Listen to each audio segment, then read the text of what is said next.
One moment he's on the mountaintop, the next moment he's in the valley of despair. Dr. Tony Evans talks about what to do if you feel like you're stuck on a spiritual roller coaster. What you need to do is fear God. Fear God means to reverence him and give him the clout he deserves and tell your troubles to start looking at him. This is The Alternative with Dr. Tony Evans, author, speaker, senior pastor of Oak Cliff Bible Fellowship in Dallas, Texas, and president of the Urban Alternative. Most of us don't need help getting into trouble. Life seems to take care of that on its own. But we often need help getting out. And Dr. Evans explains how as he talks today about the blessing of divine deliverance. Let's join him. We've been talking about the blessings of fearing God. To fear God is to awe him, to reverence him, to respect him for who he is and the position that he holds. We have outlined a number of those blessings. Psalm 34 addresses a very practical blessing that fearing God brings, and it is the blessing of divine deliverance when your world is falling apart. All of us know what it is to go through the winter and the fall and the summer times of life, and yes, occasionally run upon a springtime. But there's not a person here who has not or will not run into the winters of life. When everything is gone wrong, going wrong, and it has produced all kinds of emotional baggage that you still have to carry. The psalmist summarizes one of two particular blessings, and he summarizes it in verse 4 when he says, I sought the Lord and he answered me, and he delivered me from all of my fears. They looked to him and were radiant. Their faces shall never be ashamed. This poor man cried, and the Lord heard him and saved him out of all of his troubles. The angel of the Lord encamps around those who fear him, and he rescues them. The context of 1 Samuel 21 is David running for his life from Saul. After having just recently killed Goliath, he has recently destroyed a 9'9" giant. He's now running from a 7'1" king. He panics and he runs and he is afraid. One moment he's on the mountaintop, the next moment he's in the valley of despair. Have any of you taken that trip downhill before? When he had faith in God and he had confidence in God, a slingshot was enough. When he lost faith in God and fear took over, he went to get the world's sword to fix his problem. He went and got the sword of the enemy, Goliath. Because you see, things get so panicky, so difficult, that you run to the world's way to fix it, using the world's method to correct it, hanging out with worldly people in order to camouflage the difficult situation that you might be facing. You see, the psalmist says in Psalm 34 that psalm was written when David feigned madness. Let's get to the madness part. David is now hiding out in Philistine territory, using Goliath's sword as his hope, confidence, and as his weapon. David cried to the Lord. In verse 17, he broadens it. He says, the righteous cry, and the Lord hears and delivers them out of their trouble. So he takes what he said about himself in verse 5, and then he broadens it to everybody else. In fact, he broadens it in verse 19. Many are the afflictions of the righteous. So don't let anybody tell you just because you're saved, you don't have trouble. The Bible doesn't teach that. I'm saved, nothing goes wrong. In fact, you haven't seen stuff go wrong till you get saved. Many are the affliction of the righteous, but the Lord delivers them out of them all. He's talking about God's ability to deliver you when you're trapped. Because he's trapped. He can't go back to Israel. Saul's trying to kill him. He couldn't even go to the church house where the priest was. He's running into Saul's people. He couldn't even go to where the sinners are because the sinners knew who he was. This man is trapped. His solution did not come simply by running. His solution did not come simply by picking up the world's methods. His solution did not come by hiding out in the world's location. His solution came when he shifted his focus. When he said, I'm going to stop looking at my circumstances. I'm not going to deny my circumstances. I'm not going to lie and pretend they're not here. What I'm going to stop doing is staring at them. You know what worry is? Worry is staring at your circumstances. It is perpetually rehearsing your circumstances. He didn't deny his fears. He just told his fears to look elsewhere. Fear, you are no longer to stare at circumstances. Fear, I dare you to stare at God. And when the fear looked up and focused on the S-O-N, on God, all of a sudden, the effects of the sun made the dark fears radiant. If you just look back to chapter 33 of Psalm, let me read verse 16.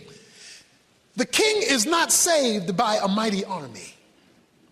A warrior is not delivered by great strength. A horse is a false hope for victory, nor does it deliver anyone by its great strength. Behold, the eye of the Lord is on those who what? Fear him, on those who hope for his loving kindness, to deliver their soul from death and to keep them alive in famine. Our soul waits for the Lord. He is our help and our shield, for our heart rejoices in him because we trust in his holy name. Let thy loving kindness, O Lord, be upon us according as we have hope in thee. He says, I'm not going to look at my horses, although I may have them. I'm not going to look at my army, although I might have it. I'm not going to look at my sword, although I might have it. I'm going to focus my attention on my God. Why? Because he says the eyes of the Lord are on those who fear him. The picture here is of a job that I used to have 30 years ago, 30 pounds ago, when I was a lifeguard. Actually, I was a water safety instructor, so I used to teach lifeguarding. So you become a lifeguard and you graduate and you become a water safety instructor so that you are now over the lifeguards. You train them and you oversee them. But the other thing you do with lifeguards is teach them how to watch. See, there's a lot of people out there in the water. And a lifeguard sits high and looks low because he's taking a big picture. He's scouring the whole pool. And you know what he's looking for? Somebody in trouble. The eyes of the lifeguard run to and fro, looking for somebody who's in trouble. Now, a lifeguard is trained to know when somebody's in trouble. If he's going down and ain't coming back up, he in trouble.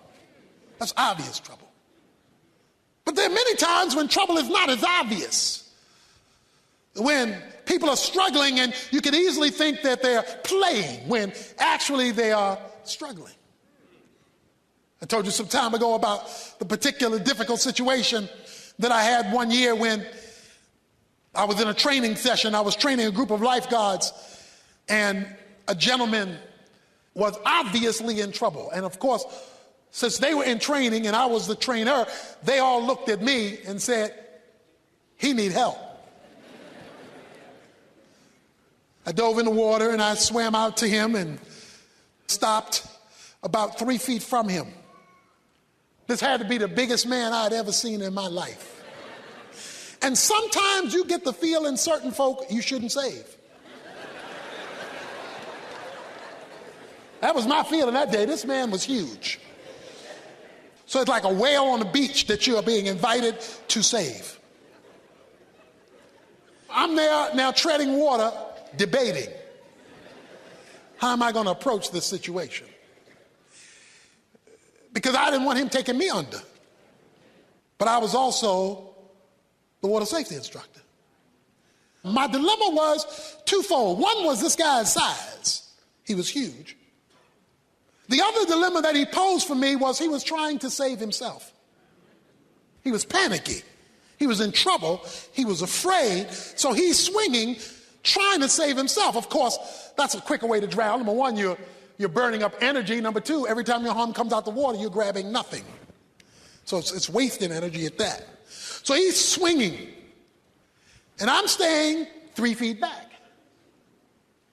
You know why I'm staying back? It's not because I didn't see him. It's not that I didn't care, or else I wouldn't have been in the water in the first place. The reason why I couldn't save him was as long as he was using his own methods, as long as he was insisting on his own strength, as long as he was insisting on his own ability, he was keeping me from being his deliverer. Now, we had a contradiction, because the contradiction was what he was doing with his hands was contradicting what he was saying with his lips. Because with his lips, he was saying, help, help, help. But with his arms, he was saying, I got it, help, I got it, help, I got it, help, I got it, help, I got it, help.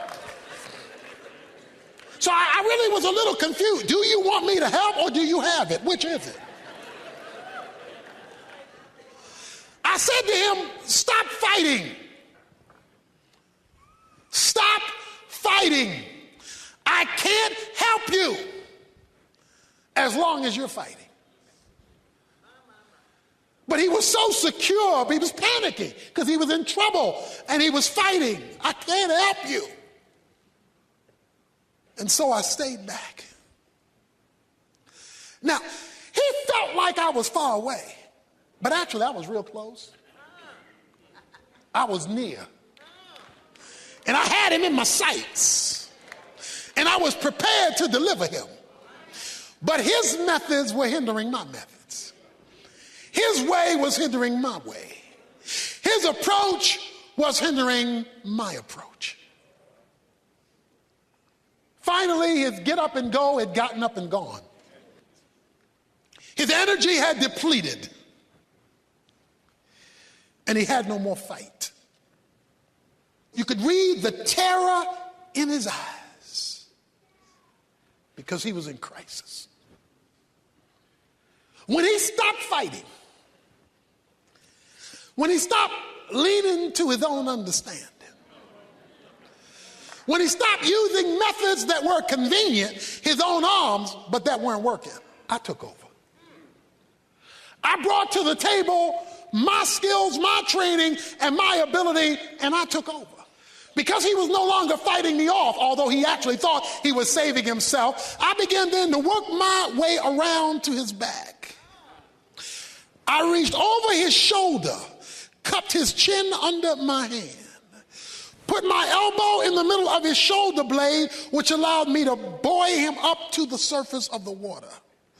Then maneuvered him around to my hip where he could rest on my hip, therefore breathe air and stay above as I side-stroked him and kicked him to shore.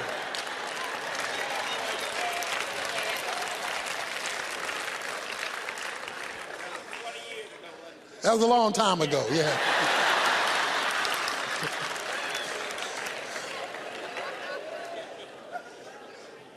This was a huge man. But the reason I could do it was he was resting. He wasn't fighting there. He was afraid, but he was resting on me. We got him to the deck. Mouth-to-mouth resuscitation.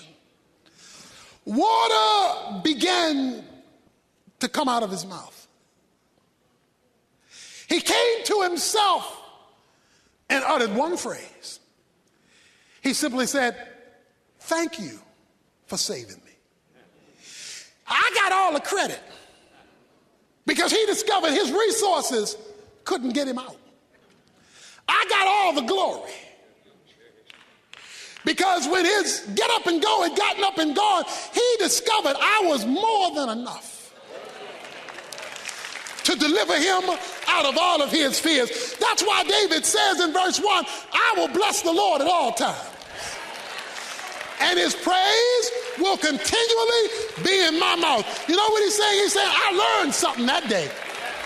He said, I learned when I'm in trouble and my fears are all surrounding me to take my fears and tell them, look at God. I will bless the Lord at all times. I wish I could promise you that life would have no trouble, no personal trouble, no family trouble, no circumstantial trouble, no career trouble, but that would be a lie. Many are the afflictions of the righteous. Life is full of trouble, Job said. This comes with living in a sinful world. It's full of trouble. Some you cause yourself, some others cause on you. It's just full of mess, stuff, issues. So I'm not going to give you any false sermons with any false hope that to fear God means no trouble, but I am going to tell you what David said. He delivered me. He delivered me. Dr. Evans will come back in just a moment with a powerful personal example to illustrate that point. First, though, what you're hearing today is part of his current series, The Blessings of Taking God Seriously.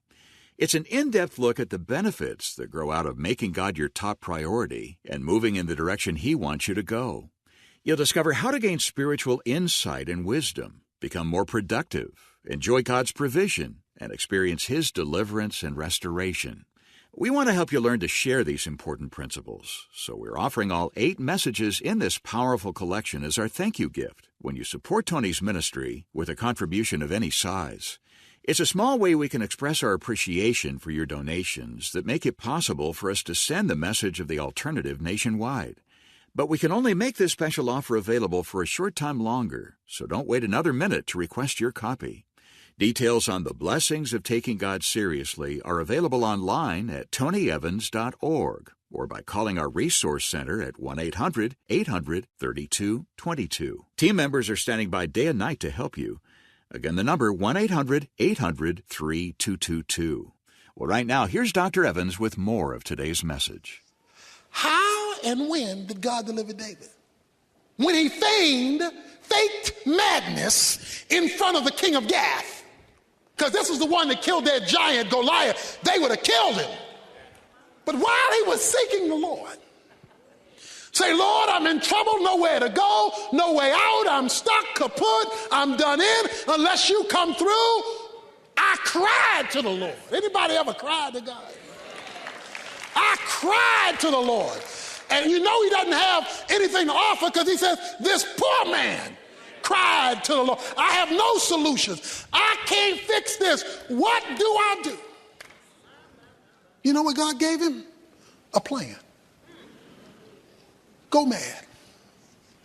It says this psalm was written when he feigned madness. So there was a connection to him feigning madness, pretending to be mad, and the writing of this song. So that means that he was seeking the Lord in his crisis situation, and in the middle of the crisis, at the last second, God gave him an idea. Go mad. Now watch this. Before the unrighteous, he looked crazy. See, y'all didn't catch that. The non-Christians say he done lost his mind. The unrighteous says he's gone off the deep end. He's fool, he's sick, he's crazy, he's stupid. The unrighteous says, get rid of him. They didn't know that when they said he's so crazy, getting rid of him, God was answering David's prayer. Because David wrote the psalm when he feigned madness. You say, well, that's good for David. No, it's good for you. Verse 7, the angel of the Lord encamps around those who fear him and rescues them. Anybody in here need to be rescued from something? He says, no, what you need to do is fear God. Fear God is not a feeling. Fear God means to reverence him and give him the clout he deserves and tell your troubles to start looking at him. Give him the praise he deserves. That's why he says, I will bless the Lord at all times. His praise shall continually be in my mouth. I done learned a lesson here.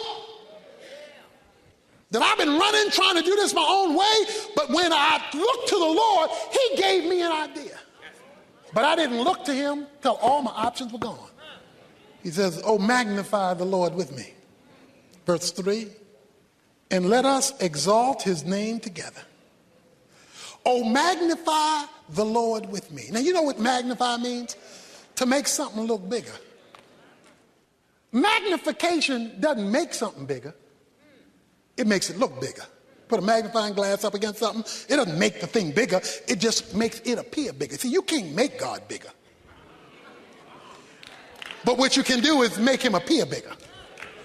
Why does he say magnify the Lord with me? Because when you are in trouble, God seems so small. When you are in your own trouble, God seems so far away. When you're by yourself, stuck and see no way out, God looks distant. But if you can just get with some other folk to help you magnify him. See, when we all come together and worship him, it makes God look bigger.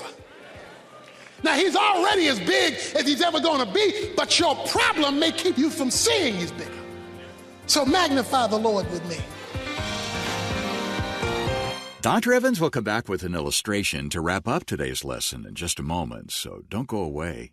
First, don't forget that we're offering all 8 full-length CDs in Tony's current series as our gift when you help keep his teaching on this station with a contribution of any size. It's called The Blessings of Taking God Seriously, and it focuses on a number of key benefits that come our way when we make our relationship with God the priority it ought to be. Request it today before this limited-time offer runs out by visiting tonyevans.org or reach out to our Resource Center at 1-800-800-3222 for some in-person help. That's 1-800-800-3222. Next time, Dr. Evans talks about the blessing of provision and how quickly we're tempted to jump ship if it looks like our supply has been cut off. But right now, he's back with this closing thought for today. There's a magnificent hotel in the Bahamas. It's built after the lost city of Atlantis. It's called Atlantis. It is staggering. It is a monstrosity of a hotel, viewed as one of the greatest hotels in the world. They have a water park in the middle of the hotel grounds. And in the middle of the water park is this huge, it looks like a huge Egyptian pyramid that's actually a slide. Water slide that goes straight down at lightning speed. But as you go down the water slide, you slide through an aquarium. In the aquarium are fish who could eat you alive. They got a great white shark in the aquarium. Now, it's scary enough to slide because the slide goes straight down. But on your way down, you have to slide through fish that can eat you alive. Many people won't get on that slide because it's too scary. It's too dangerous a drop, and I got to go in between fish who can eat you alive. But folk who've been on it, don't worry about it. Because while they can see the fish, while the fish can see them, as they slide down the slide, there's a thick glass that acts as a barrier between them and that which would eat them alive. I'm not going to kid you. It's a scary drop around scary fish, but there is this protective covering to keep those fish from having their way with you. Sometimes in life, it's a scary slide. You feel like you're in trouble, and on both sides that you look, it looks like there's trouble that wants to eat you alive. But the psalmist says in Psalm 34, when I took my fears to the Lord, somehow he created a glass, a protective covering, and he delivered me in the midst of all of my trouble. So I want you to take your fears to God and take the slide. I know you're going to feel like you're on air because you're not holding on to anything, but I want to tell you that trouble that wants to eat you alive does not have to have the last say, because the angel of the Lord builds glass. Says he encamps around those who fear God. The Alternative with Dr. Tony Evans is brought to you by the Urban Alternative and is made possible by the generous contributions of listeners like you.